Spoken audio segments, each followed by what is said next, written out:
Agora sim, tudo bem? Doutor Anísio, tudo bem? Doutor Júlio, boa tarde, boa noite, né? Já início da noite. Como vai o Verdade. senhor? Tudo bem. E o Então doutor, como tá. está? A saúde, a família, como estão as coisas aí, doutor? Bem, bem, graças a Deus. É um prazer falar com o senhor. Prazer é Tenho todo meu, acompanhado viu? aí os seus vídeos aí pro YouTube e tenho aprendido muita coisa. Que Né? legal. Aprendido bastante com os seus vídeos aí, as suas aulas online. Fico muito contente, doutor. E, doutor, Sempre que precisar, estarei aqui. é, E mais que um professor ganha um amigo, tá? E se tiver possibilidade, estude comigo. Venha fazer a pós-graduação na Escola Superior Universitária comigo. Tem a pós-uso capião, tem a pós-regularização de imóveis, tem a pós-direito imobiliário registral, processo civil e direito civil, tem a direito notarial e tem várias outras pós de vários outros professores também, muito do bem. Mas a área civil imobiliária, eu que coordeno as pós-graduações ali com muito carinho, sou professor titular. Se precisar, faz o curso que é menos de R$ 1.000, doutor. É uma pós online, fantástica, homologada pelo MEC, viu? maravilha, professor. Já leu algum livro Já. meu? Chegou a ler algum livro? Aí, eu tenho vários livros, mas ainda não adquiri nenhuma obra do senhor ainda. A hora que tiver a possibilidade, Mas, leia Direito Imobiliário de AZ. Você vai adorar, doutor. Muito legal. muito É, bom. tá, vai Maravilha. gostar. Bem diferente, bem bacana. Conta comigo, Doutor, viu? Tô aqui para te ajudar. Desculpa falar demais aqui. não, tranquilo. Faz parte do professor falar Não bastante, tem né? jeito. Jeito. Doutor, eu estou com um caso aqui, eu gostaria de saber se o senhor pode me ajudar. Nosso escritório foi procurado de um caso de uma pessoa que estava sofrendo uma execução, né, de dívida condominial. Só que a mãe dele ficou 7 anos com esse processo desde 2017 sem advogado, né? O processo transcorreu em Naubes aí sem oferecer resistência de um advogado, porque ele alega que ele estava em condição difícil financeira, então não tinha condições de estar advogado, não tinha condições de fazer proposta. E agora, em 2024, é que quando o imóvel foi para leilão, né, sofreu a execução e a penhora, é que ele nos procurou para tentar analisar o processo dele para saber se haveria condições de fazer alguma coisa. E aí, analisando o processo dele de execução, a gente verificou que processualmente não tinha nada assim que pudesse chamar atenção dentro daqueles casos que o senhor fala a respeito da possibilidade de suspender o leilão. Porém, algo que chamou atenção é que o leiloeiro ele divulgou o apartamento assim de forma era de dois na matrícula, estava de 2 dormitórios, ele divulgou lá de 3 dormitórios, né? Isso lá no site do leiloeiro, 3 dormitórios. Aí eu falei, olha, acho que a única chance que nós temos aí é tentar por esse caminho, né, publicidade, tal, e fizemos lá uma exceção de executividade e tal, não deu certo, agravamos também não deu certo, a juíza alegou que era apenas erro material, enfim. A primeira praça aconteceu dia 26 de fevereiro, né? E não teve, era na verdade arrematando os direitos, né? Os direitos do proprietário, porque na verdade ela financiou esse imóvel direto com a construtora lá atrás, quitou, mas por questões aí de dívida não quis passar para o nome, mas esse imóvel estava quitado. Mas também o credor não se preocupou com isso, e de forma que o juiz pediu a penhora dos direitos do imóvel. Bom, o primeiro leilão não teve arrematação, foi avaliado em 435 mil, né? E na segunda praça, né, eu falei para o filho da devedora, que é o nosso cliente, falei, olha, você tem preferência aí da arrematação, tem preferência aí na arrematação do leilão, se de repente vocês não conseguirem fazer nenhum tipo de acordo, né, tenta, né, tem a questão do parcelamento, 25% de entrada e o saldo de 30 meses, ele ficou interessado. Só que na segunda praça, que começou um dia após a primeira praça, era 60% do valor da avaliação, que dava 261 mil. Ele ficou animado e se inscreveu, estou lá no site do leilão para participar do leilão. E quando ele começou, no dia 18, no último dia, ele começou a dar o lance lá, tinha um concorrente lá. E foram subindo, de 261 mil foi para 340 mil. Bem acima do valor da dívida. Ele arrematou. Ele arrematou. 340 mil reais. E o que acontece? Ele não tem o dinheiro para pagar à vista. Ele tem 90 mil reais, né? Que seria os 25%, o 25% daria aí 85 mil. Teria 90 mil reais para dar 25% de entrada e parcelar o restante. E aí, ele conversando lá com o pessoal do leilão, a Zucker, leilões, disseram que a pessoa que estava perseguindo lá o leilão com ele estava pagando à vista, então a preferência ele tem que estar pagando à vista, né? E a minha pergunta, professor, é se há alguma possibilidade de peticionar no processo, tendo em vista que ele é filho da devedora, né, que tem a direito de preferência, se há alguma possibilidade, nesse caso, de aceitar esse parcelamento dele. Ele não consegue pagar à vista, ele teria que pagar parcelado, entendeu? A vista não tem como ele pagar. Né? E aí, se eu acho que há alguma coisa para salvar, há algum caminho para salvar isso, porque o direito de preferência diz que tem que ser igualdade, né, de condições. E a preferência sempre é para o lance à vista, né? Na verdade, o direito de preferência, doutor, ele, no passado, há uns 20 anos atrás, ele tinha muita força, né, em várias coisas, né? E no passado tempo, a partir da Constituição de 88, isso já aconteceu. Mas ele perdeu força. Você quer ver um exemplo, doutor? Locação. Todo mundo acha, nossos colegas, fica tranquilo, você tem direito de preferência. Na locação comercial é muito comum a gente escutar isso, né? E não tem, porque só existe direito de preferência na locação quando eu tenho o quê? Uma cláusula dentro do contrato de locação, e esse contrato de locação tem que ser averbado na matrícula do imóvel. No leilão, para gerar publicidade. E no leilão, mudou também. Nós tivemos algumas decisões, umas não, várias, né? Que o direito de preferência no leilão, ele só sobrepõe se for em condições de pagamento igualitário. Ou seja, a partir do momento que o outro fala, vou pagar à vista, caiu o direito de preferência dele, entendeu? Então essa a dúvida, porque aí, quer dizer, mesmo... Ele quer ficar com o imóvel, doutor, ele não quer desistir. A intenção dele é ficar com o imóvel. Ele vai sofrer penalidade, né? Entendi. Ele quer ele gostaria que a gente fizesse alguma coisa para convencer a juíza a peticionar, a aceitar o parcelamento dele. Né? Eu vejo as possibilidades pequenas, remotas, né? Fazer um pedido você pode, mas com que base, né? Porque pedido sem base não adianta, né? Entendeu? E aí ele vai sofrer penalidade porque ele não vai conseguir pagar a vista dele, não, né? Na verdade. Tem uma doutora, doutora, quer entrar? Será que você consegue questionar ela? Claro, doutor, vamos ver aqui se ela já apareceu aqui, ó. Faz parte do quadro. Com certeza, aqui, ó. Já entrou a doutora Karine aqui, ó. Seja bem-vinda, doutora Karine. Obrigada, professor Júlio. Tudo bem? Prazer falar contigo. A gente já tem te acompanhado há um tempo aí pela internet. Que legal. Prazer todo meu, tá? Mais com o professor nenhum amigo. Precisar, estou sempre à disposição, tá bom? Doutor, você sabe que essa questão do parcelamento é uma novidade, né? A gente não tinha, né?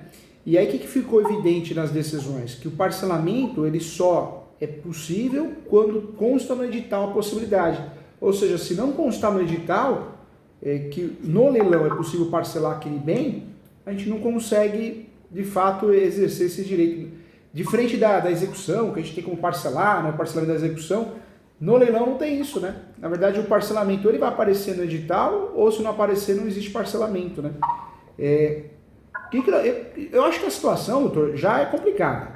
já é complicada porque ele preencheu lá, ele não quer sofrer as penalidades. Eu acho que não custa nada fazer o pedido de parcelamento, informando que agora é comum um parcelamento nos leilões, requer fazer o pagamento de forma parcelada. Eu acho que nós estamos numa situação já ruim para ele, né?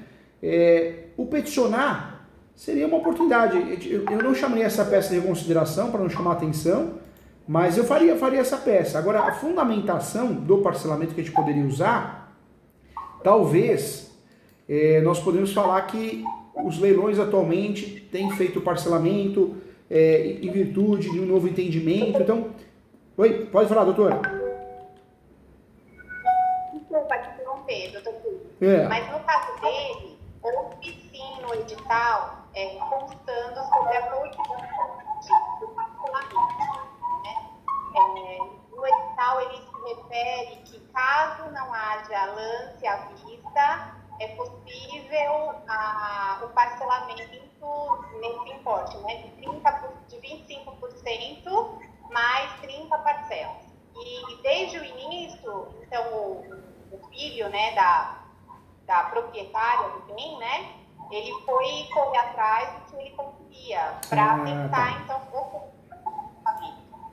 E aí, quando ele teve, entre aspas, a surpresa, né, de que realmente teve a concorrência, chegou num valor além daquilo que ele imaginava, mas, de qualquer forma, ele falou que se houver a possibilidade de conseguir o parcelamento, ele consegue honrar, né?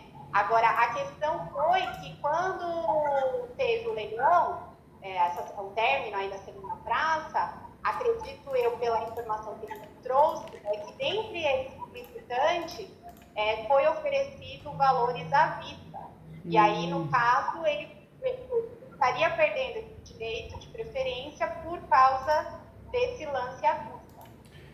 Aí a nossa intenção seria tentar, tendo em vista aqui no edital, com essa possibilidade de parcelamento. E talvez, né, aí o fato dele ser filho da pessoa descendente, e a lei diz sobre o direito de preferência, tentar que a juíza disponibilize essa possibilidade para ele. Não, isso que a doutora está me falando é muito bom. Porque se constou no edital, então não é um pedido meramente uma tentativa, né, de chutar, dar um tiro no escuro. Não, legal, fico feliz. Por quê? Porque agora dá para a gente usar o quê? O parâmetro do artigo 895, né? Ou seja, a proposta de parcelamento ele não é judicial, né? Então agora, quando a doutora falou, o doutor falou, é legal, fico contente. Por quê? Agora a gente consegue usar, de fato, o 895. Falar, não, excelência, é muito importante... mencionar o princípio da boa-fé, a justiça tem que prezar pela boa-fé, pela dignidade da pessoa humana, pelo devido processo legal. O artigo 895 do Código de Processo Civil permite o parcelamento, e bater nisso que ele foi o primeiro a dar o lance, né? E bater nisso, né? Porque o lance, foi o pagamento à vista, a proposta de pagamento à vista foi depois, não foi?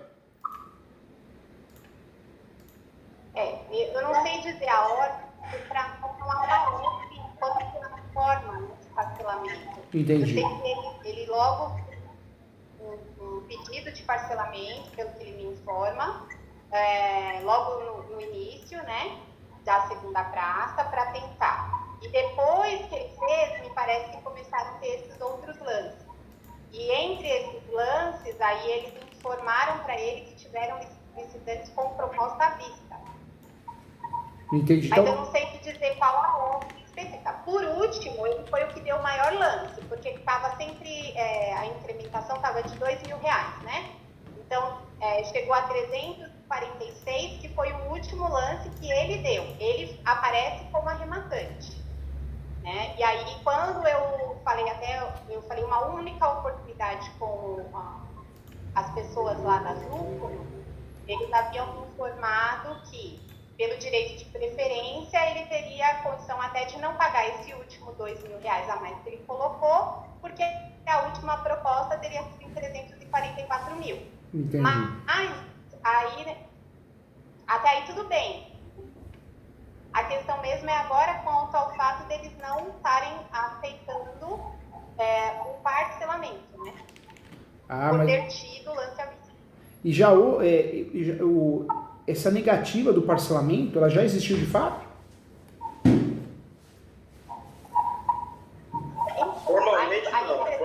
Formalmente não. Mas os doutores escutaram isso por telefone, alguma coisa? Já ocorreu isso?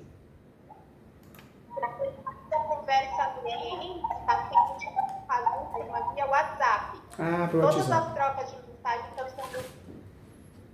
sendo WhatsApp, e aí eles fizeram ele preencher um formulário após, né, a arrematação, e aí disseram para ele que ele teria o prazo de 24 horas para pagar à vista.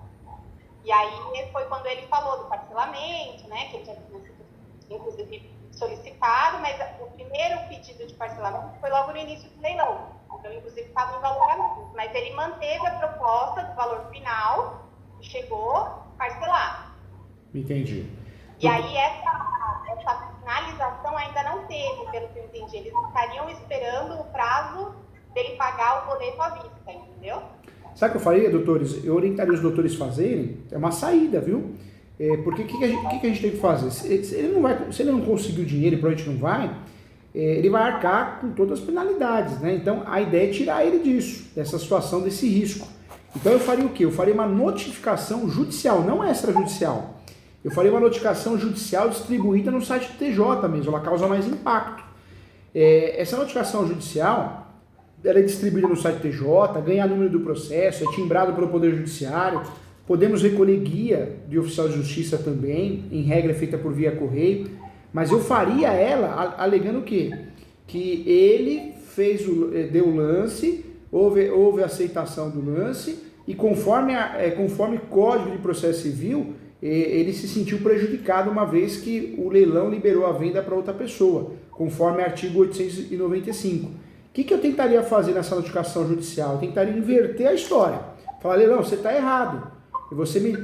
Nessa notificação, o que a gente poderia fazer? Requerer esclarecimentos preliminares. Notificação judicial. Requer esclarecimentos preliminares porque o notificante se sentiu prejudicado, uma vez que foi dado o lance.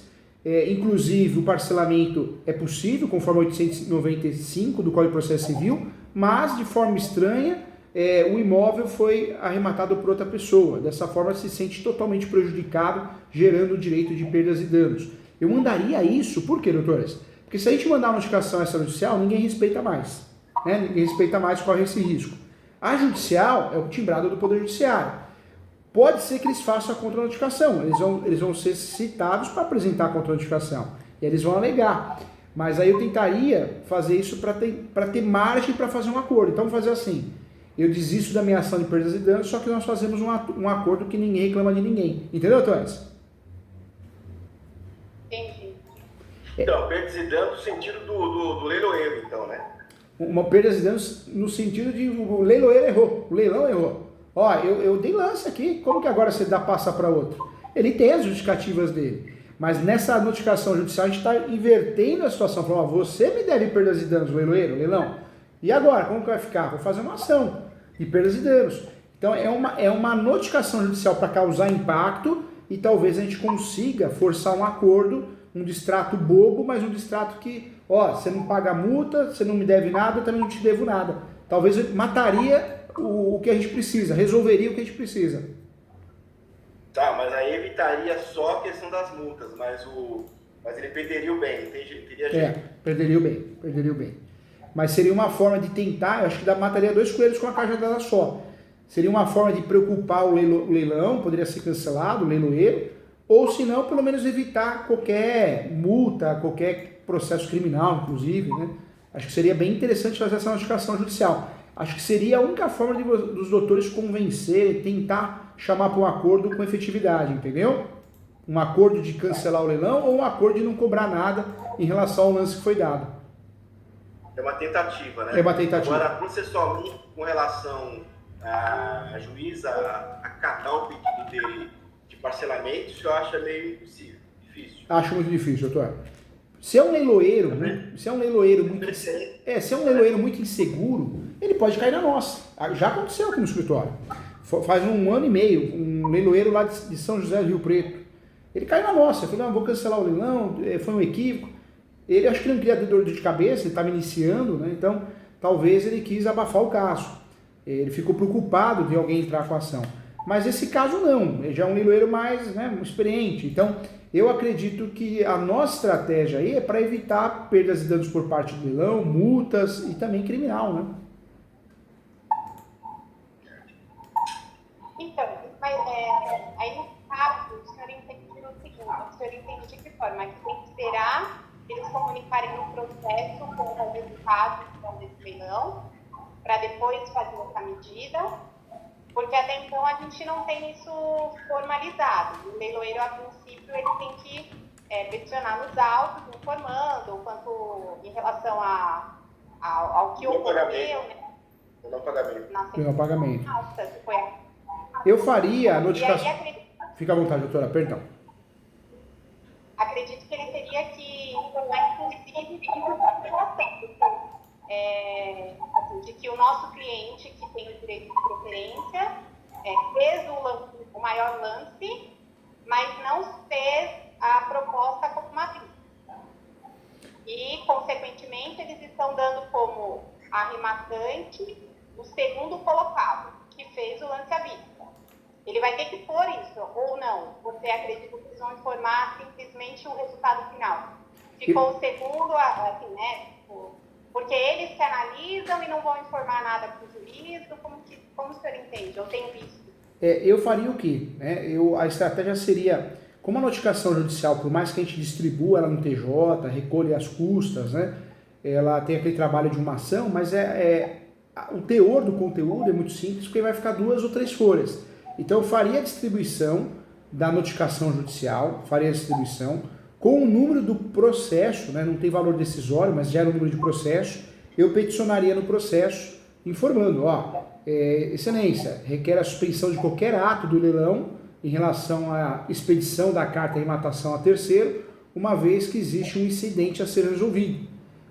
Foi até feita uma notificação judicial no sentido de resolver essa situação, uma vez que tem o direito de exercer a compra efetiva do imóvel, a arrematação efetiva do imóvel, conforme o artigo tal, que é o artigo do parcelamento, né? Eu faria isso. Eu faria isso, porque a gente cria um imbróglio, né? Ou seja, o judiciário vai fazer o quê? Suspenda, o judiciário vai travar, a peça vai travar por si só. É o tempo deles receberem a notificação judicial.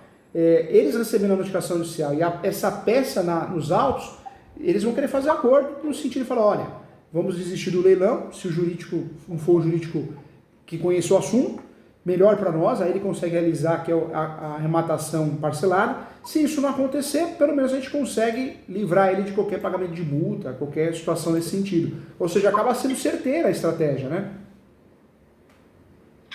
Porque se ele ficar inerte nessa situação aí, ele vai ser prejudicado. Né? Vai ser. Então, esse leilão, esses leilões, né, hoje em dia, todo mundo está correndo atrás de dinheiro, então eles não perdoam, viu, doutor? Não perdoam. Eu tive um caso semana passada, o Freitas, né, bem conhecido também, caminhão, também aconteceu um caso parecido. Entrou com ação de perdas e danos e criminal. E eles já fazem isso para prentear um acordo para a pessoa pagar, né? Eles fizeram contra Fizeram. o rematante. O leiloeiro fez contra o rematante. O leilão fez contra o rematante. No caso dele, Fala, doutora, desculpa, perdão. No caso dele aqui, eu estava aqui pensando. Como houve, na verdade, o segundo lance à vista, né, oferecido, na verdade, ele vai ser o que vai arrematar, né? A única coisa que eu acho que eles estão esperando, na verdade, eu não sei muito bem como funciona isso internamente. Porque eles estão justificando para ele que houve um lance à vista e por isso ele não vai ser o que arrematou. É mais ou menos isso que eu entendi que eles estão alegando para ele. É que na prática, viu, doutor, é verdade, né? O Brasil é um sistema, né? E leilão e leiloeiro, salvo aqueles que realmente são éticos, que tem, né? Sempre tem gente boa, né? Claro, sempre tem que respeitar os bons profissionais. Mas na prática, o leilão hoje, né? O que aconteceu com o leilão judicial e extrajudicial? Eles viraram vendedores, corretor de imóveis. Tanto é que leiloeiro, muitas vezes, ele aceita pessoas que coloquem no site de leilões como se fosse uma imobiliária. Ou seja, não tem nada judicial, muito menos extrajudicial, não é caso de alienação fiduciária. Ou seja, o leilão, a gente muitas vezes quem não conhece tem aquele respeito, o leiloeiro, né? Mas não, virou um site que é praticamente uma imobiliária. E é isso que está acontecendo. Acho que o leiloeiro cresceu o olho, falou, opa, eu tenho uma proposta à vista aqui, mas melhor que receber parcelado. Então, tem isso também. Por isso valeria muito a pena, e como esse tema é um tema polêmico também, valeria a pena fazer a notificação judicial, distribuir o protocolo, vai lá no processo, fala, ó, eu quero a suspensão de qualquer trâmite, inclusive a emissão da carta de arrematação, uma vez que está ocorrendo um incidente aqui, um ato abusivo. Pode fazer isso. O fato dele ter dado, por exemplo, o lance maior, R$2.000 a mais que foi o incremento lá, já não tiraria ele dessa concorrência? E o fato, ou não? Teria que ter uma descrição no edital. Então, o maior lance será efetivo mesmo parcelado, ou o valor à vista sobrepõe a um valor maior parcelado, alguma coisa assim, entendeu? Mas o edital deve ser omisso, porque a maioria dos editais são omissos, né? Não, então, na verdade, a redação dele dá a entender isso. Dá a entender. Caso haja lance à vista, prevalece sobre o parcelado, entendeu? O parcelado só vai ser analisado caso não haja lance à vista, alguma coisa nesse sentido. Mas aí, como ele chegou num valor superior, ainda que R$2.000 apenas, né, mais, mas foi superior, eu estava pensando se isso te daria daria a ele algum tipo de vantagem, né? Entendi. Agora, uma coisa que me chamou a atenção, me parece que o lance maior foi dele, né? Apesar de ser parcelado, o lance foi dele. Bate muito nisso, doutor, bate muito nisso. Falei, excelência, o lance maior foi dele. Por mais que seja o pagamento parcelado, o lance maior foi dele. Então não pode um lance maior sobrepor um lance menor. Porque essa regra do à vista, ela sobrepõe quando são lances iguais, né? Eu faria notificação judicial, faria habilitação no processo, isso talvez resolveria para o lado positivo dele ficar com o imóvel. Acho que pode ser que aconteça assim. Resolveria no segundo ponto a questão de perdas e danos de má-fé do leilão. E talvez, né, criaria brecha, criaria estrutura, corpo para fazer uma ação de perdas e danos contra o leilão, se os doutores quiserem, entendeu? Tá. Ô, professor, essa questão de peticionar no processo, pedindo a suspensão de qualquer carta de arrematação, não exigiria uma litigação de má-fé, não, né? Não, é um direito de peticionar, né? É direito porque é terceiro interessado, né? Ele se tornou, com o lance, ele se tornou um terceiro interessado, criou conexão, né? Então jamais o juiz pode falar, olha, desentrenha a peça porque é um ato protelatório. Não, ele deu um lance efetivo, né? Então não há que alegar isso, né? Tá, entendi. E na peça, tanto na peça como na notificação, menciona isso, que foi feito o cadastro no leilão, printa essa tela do cadastro, se vocês conseguirem, e fala isso, que foi dado um lance efetivo no leilão. Ou seja, não é um ato protelatório, mas é que está ocorrendo uma fatalidade, o maior lance foi dele. Sim. Agora, doutores, 2 pontos, hein? Então, o que eu faria nesse momento?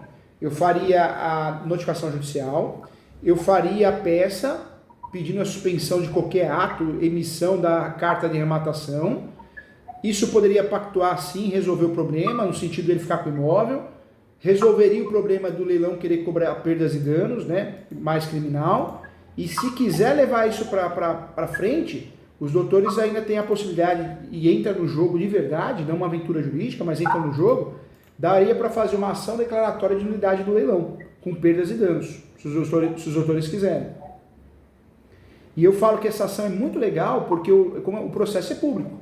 O leiloeiro e o leilão que tem uma ação, né, porque é contra o leilão. O leiloeiro ou o leilão que tem uma ação dessa, ação declaratória de nulidade do leilão, com perdas e danos, normalmente, doutores, eles fazem acordo. Não que seja um acordo alto, mas eles fazem acordo, por quê? Porque é o nome deles, né? Se queima no mercado, né? Eu acho que é o que nos resta, né? Não resta, não tem muito o que fazer, né? Não tem não, doutor, é isso mesmo. Em parte de embargos à arrematação, o senhor acredita que tem alguma coisa nesse sentido ou não? Não, o embargo da arrematação é mais a conexão seria mais do vendedor, né? Do vendedor, do comprador, do arrematante. Eu acho que fugiria muito, o risco da gente não ter a consideração e gerar sucumbência é muito grande, né? Eu iria nessa estratégia, eu iria na notificação judicial, eu iria no peticionamento da suspensão de qualquer ato. Aqui eu esperaria um pouquinho para ver o que ia dar. Se resolvesse, né, no que a gente quer, ou se o leilão fizesse uma proposta no sentido de resolver. Se não fosse possível, a gente ainda tem uma carta na manga usando essas duas peças, né, tanto a peça como a notificação, para fortalecer a nulidade, né, com perdas e danos. Eu acho que seria a estratégia mais segura e mais perfeita e o custo para o cliente seria o menor. Né? Uma dica, doutores, eu não sei se é o caso, se o cliente vai querer fazer, mas uma ação declaratória de nulidade, ela custa, né, uma ação declaratória de nulidade com perdas e danos do leilão, ela custa algo em torno de 15 até 35 mil, viu? Eu imagino que não seja o caso do cliente, porque ele está pagando até parcelado, mas eu gosto sempre de passar a precificação do mercado para os doutores terem ideia, né? Eu sei que muitas vezes a gente fazemos outros preços, parcelamos, ajudamos, né? Mas os doutores terem ideia que é uma ação complexa. Notificação judicial nesses casos é cobrado 5 salários mínimos, de 3 a 5. O peticionamento lá no processo judicial, normalmente é cobrado 2 salários mínimos, né? Então é o valor de mercado, mais ou menos. Eu gosto de passar o valor que eu cobraria, o valor de mercado, para os doutores terem uma noção, né? Eu sei que cada um tem o seu valor, mas para ter uma noção de mercado. É importante isso. Professor, o valor da causa numa ação declaratória seria o valor da avaliação do leilão? Seria o valor da avaliação do leilão. Exatamente, doutor, é verdade. Ele ia pagar umas custas altas aí para entrar com essa ação, hein? 2% agora, né? Agora, na verdade, é 1,5%, né? Estado de São Paulo, 1,5%. 1,5%. A execução foi para 2%. Mas mesmo assim, é caro, né? É puxado. E essa do cumprimento tá pesando, né? Porque a pessoa está executando e ainda... Não, e a verdade é uma só, né, doutora? Hoje, com muitas pessoas deixam de pagar o advogado. O advogado tem que fazer a execução. Então, a execução ficou cara para o advogado, né? Ficou mesmo. Tem que pagar tudo agora, professor. E nós fazemos a ação de execução e a verdade é uma só. A gente não sabe se vai receber, né, gente? Porque você pega a pessoa enrolada, não paga ninguém, não tem bens no nome, né? É fogo. O risco existe. Verdade. A gente a princípio ficou bem esperançoso de conseguir a suspensão do leilão, porque na verdade eu ouvi o Anísio falando, mas eu não estava participando efetivamente da reunião. A gente encontrou diversos errinhos, né, que a gente poderia, e alegamos, né, na nossa peça de execução de pré-executividade. Despachei com a juíza, inclusive, né, tentei aí, me esforcei ao máximo, mas assim, a gente é impressionante assim, como eles passam por cima, né, literalmente, assim, da lei. Pode estar escrito que precisa ter foto, pode estar escrito que autoriza a visitação, pode estar escrito lá, por exemplo, na publicidade, né, que no nosso caso aconteceu, está lá escrito no site do Leiloeiro 2, que na verdade, aliás, 3 dormitórios, e na verdade são só 2. Assim, erros mesmo, coisas que não foram feitas, que não foram observadas. Doutora, eu percebo, você vê, né, o processo digital foi uma promessa de ser mais rápido, né? Audiência online, ou seja, muitas promessas e poucas coisas são cumpridas, né?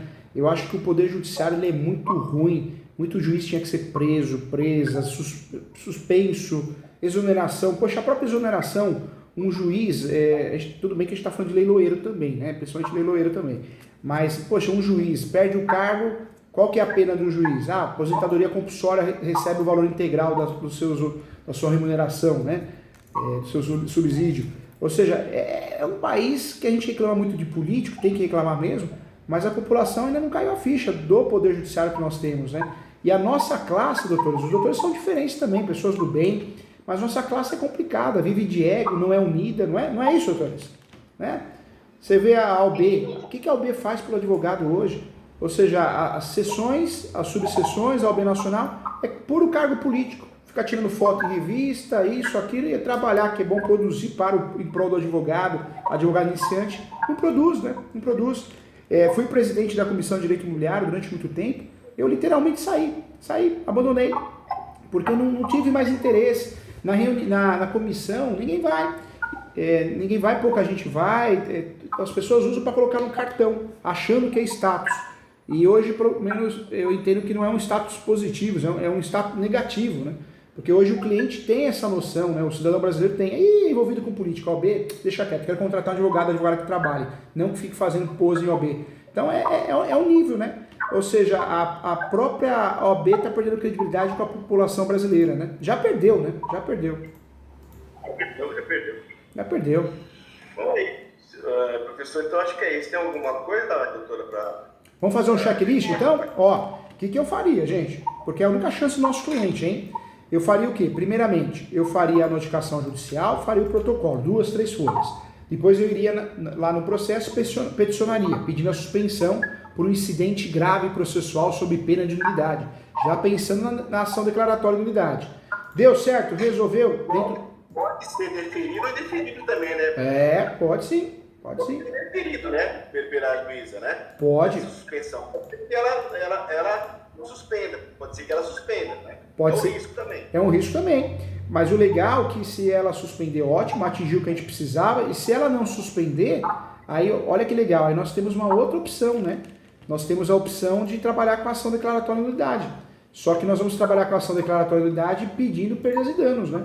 Porque a nossa ação declaratória de nulidade, a gente até quer a suspensão, claro, mas a gente quer perdas e danos, que o leilão pague perdas e danos, né?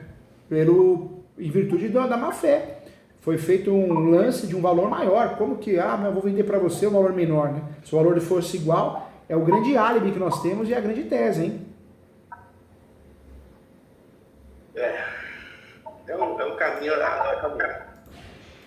A pergunta eu até fiz, mas eu acabei não conseguindo se o senhor chegou a responder. Quanto ao momento, né? A gente esperaria o leiloeiro informar essa questão no processo ou não? Só com esse print de conversa do WhatsApp com o interessado, né, que é o nosso cliente, a gente já utilizaria? Eu já usaria agora a notificação judicial, a petição, com o print mesmo. Porque se a gente deixar muito para frente, aí depois o sujeito que arrematou por um valor menor, mas à vista, é expedida a carta de arrematação, a gente já está em atraso, né? É expedida a carta de arrematação, ele consegue registrar, ou seja, a situação só vai agravando, só vai complicando, né? Eu faria de forma imediata, para tentar um acordo, para tentar resolver. Tentar sair na frente, né, professor? Tentar sair na frente. Porque o que a gente tem que fazer? Tem que falar, opa, leiloeiro, você vai ter dor de cabeça. E aí o leiloeiro, o que ele vai fazer? O leilão, vamos voltar atrás aqui, ó, desculpa, a gente passou a informação errada. O maior lance foi dele. O leiloeiro que se vira lá com quem é que deu aí o lance à vista, né? Eu acho que seria o melhor caminho, hein? Essa notificação, faz muitos anos que eu não faço notificação judicial.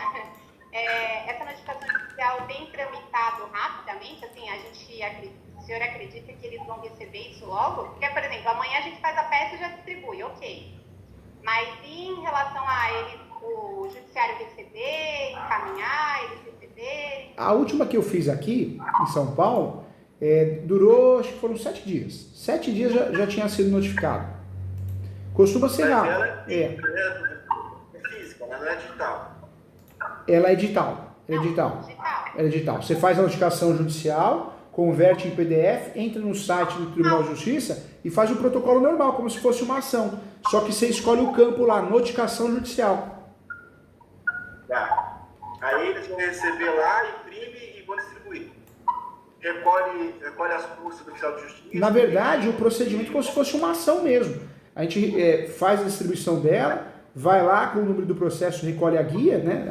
A guia de citação por edital, pode pedir diligência de oficial de justiça também, né? Normalmente concorda o juiz ou a juíza, tem juiz que não concorda, fala que existe uma ordem citatória. Eu sempre peço por diligência de oficial de justiça. Isso é bom e é ruim, porque o oficial de justiça demora mais, porque vai para uma central de mandado, então é ruim nesse sentido. No caso de vocês, acho que teria que ser no caso eu faria por correio mesmo. E aí, isso costuma ser rápido, hein? Costuma ser rápido. 7 dias, 10 dias, 15 dias. Pelo menos as últimas que eu fiz foi bem rápido, viu? E aí a gente já ganha tempo para peticionar no processo, né? Antes mesmo de necessitado. É verdade. E aí fez um dia, no outro dia já faz o quê? Já peticiona no processo, no mesmo dia, já tem o número do número da notificação. E aí os doutores fazendo isso causa impacto, né? Porque como não foi expedida a carta de matação, nada, o juiz pode ser que não caia na nossa, mas pegar um juiz que é teórico, que é mais conservador, ele vai suspender. É onde surge a possibilidade de acordo, né? Por parte do leilão, no sentido de vender, forçar a venda de fato, ou, né, se não forçar a venda, pelo menos não vai ter perdas e danos, porque já sabe que, opa, eu não vou criar problema aqui não, vou fingir demência, não vou cutucar, sendo que a gente deixou um resquício de erro, né, para trás, né?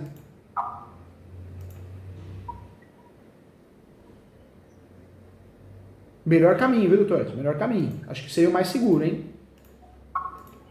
Eu entendo, professor, que a gente não tem muito onde se segurar nesse Não momento, tem. né, infelizmente.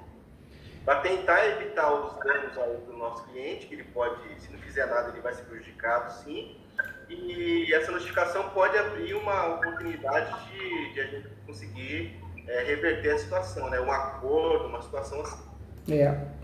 E não tem, porque embargos de terceiro não dá, embargos de matação não dá, ou seja, teria que ser esse meio mesmo.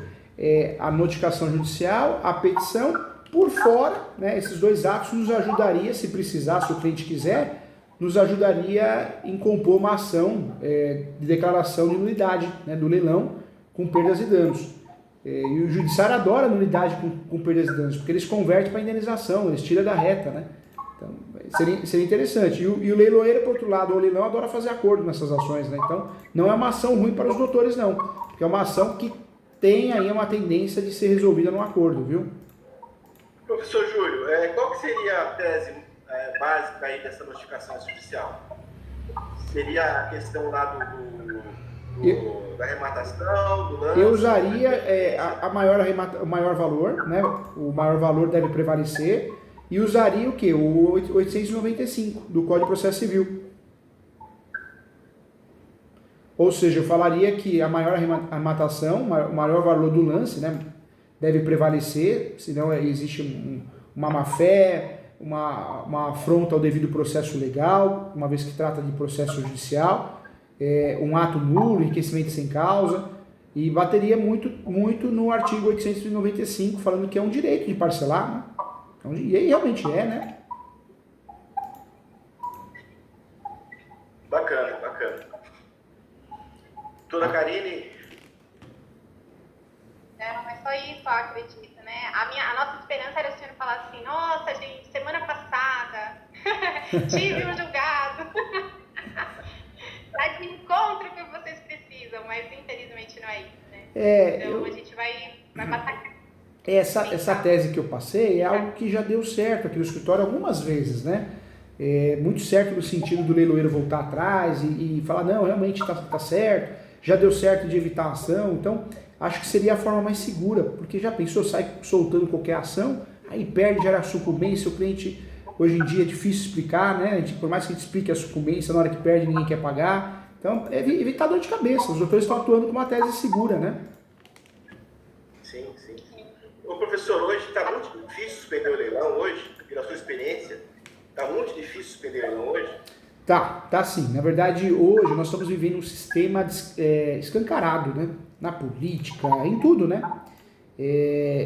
Tudo, até delegacias, sempre foi, mas hoje a coisa está pior, porque hoje ninguém faz questão de esconder. E hoje, para você conseguir cancelar um leilão ou suspender, nós vamos ter o quê? Eu falo que tem 12 teses para suspender o leilão, efetivas. O resto não vai acontecer nunca, né? Dessas 12 teses efetivas que tem dado certo, eu tiro aqui pelo escritório. Eu consegui, há um tempo atrás, preço vil, há uns 3 meses atrás. Essa é muito boa para suspender ou cancelar leilão. Defasagem na avaliação, muito boa. Tese de bem de família, muito fraca. Ausência de publicação de edital, legal, também tenho conseguido sim. Publicação tardia do edital, legal. Tem uma tese nova que tem dado certo, é a ausência de imagens do bem leiloado no site do leiloeiro. Tem dado certo para suspender e cancelar o leilão. A ausência do pagamento do lance, às vezes funciona. a falta de intimação não está colando, não tá mais, de 5 anos para cá não ganhou uma quem usa essa tese, aqui no escritório usamos não deu certo, a ausência de intimação dos credores também não está dando certo. Olha, de 12 teses que nós temos reais, umas 6, 7 ainda são efetivas, doutor. E vai depender também do entendimento do juiz. E vai depender, se pegar um juiz atualizado, ruim, com interesse na causa, né, corrupção, aí não tem jeito, aí nós estamos perdidos, né? Aí ele não suspende, não anula mesmo. Não suspende, não anula mesmo. Tá bom, professor. Nosso teve essa questão das fotos também, não foi alegado, né? Que a gente não tinha uma foto do imóvel, só tinha uma foto da fachada da portaria, do lado de fora, nada específico do imóvel, mas mesmo juntando tudo isso, nada comoveu para suspender. E a decisão do agravo liminar, porque o agravo, na verdade, o julgamento ocorreu, mas ele não deu a liminar de suspensão. Foi no sentido de que, né, não havia não havia os requisitos para a suspensão liminar, né? Então, fica difícil, né, de ver são roteiros, assim, diferentes que diz a legislação, né, que a legislação fala sobre as imagens, fala sobre a correta descrição, fala sobre isso, fala sobre a visitação, e eles não fizeram nada disso, porém não teve essa discussão por vilão. Doutores, eu iria nessa tese, mais segura, porque que adianta de sair soltando a ação e aí consegue uma tutela antecipada, que não é o caso, esse caso não vai conseguir. E depois a decisão definitiva é reformada e ainda tem sucumbência, né? Então, não, vamos lá. E aí dá pra bater também, não esquecer que foi a segunda praça, né? Porque a arrematação foi na segunda praça, né? Sim. Perfeito, professor. Eu acho que deu para dar uma clareada aí nesse bate-papo aí que a gente teve, né? E a gente vai seguir, conversar com o cliente e ver se esse remédio que a gente tem para tentar amenizar a situação dele. Já que ele não tem o dinheiro para pagar à vista, né? Ele vai ter que se defender aí. Vai ter que se defender. Ó, eu estou à disposição. Após imobiliário, vocês estão convidados. E acredito hoje, mês 3, acho que mês 5 será lançado a pós de leilões. Então vai ser uma pós bem legal também. Acho que é a única no Brasil, se eu não me engano. E os doutores estão convidados a fazer comigo, tá? Ô, professor, essa pós do senhor de quanto tempo? 12 meses? 12 meses. Você pode terminar antes, só que você precisa do prazo de 12 meses para poder ter o certificado, né, de conclusão de curso. Mas é 12 meses. Eu oriento fazer 12 meses com calma, porque você vai estudando, assiste a aula com calma, não precisa assistir todo dia, assiste 2 vezes por semana, você acaba aprendendo mais. E também não é só online, né? Tem os plantões de dúvida uma vez por mês. E as aulas são atualizadas, grava 10 dias antes, 2 semanas antes, é bem legal. Valeu, professor. Forte abraço aí, boa noite. Gente, fiquem com Deus, tá? Obrigado. Agradeço. Tchau, tchau.